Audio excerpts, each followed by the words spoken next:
আসসালামু আলাইকুম। সকলে কেমন আছেন জানাবেন কমেন্টে। আসলে আমি প্রতি বছরের ন্যায় এবারও ভুট্টা লাগাচ্ছি।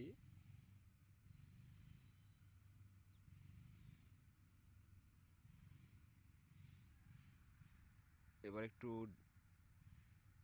দেরি হয়ে গেল ভুট্টা লাগানোটা। অনেক কাজের ব্যস্ততার কারণে হয়তো সময় মতো লাগাইতে পারিনি। তারপরও লাগাচ্ছি। সকলে দোয়া করবেন যেন ভালোভাবে ফসলটি আল্লাহ পাক আমার বাসায় তুলায় দেয়। ওই দিকটা লাগায় আসলাম, এখন এই দিকটা লাগাচ্ছি, এটুক লাগালেই শেষ।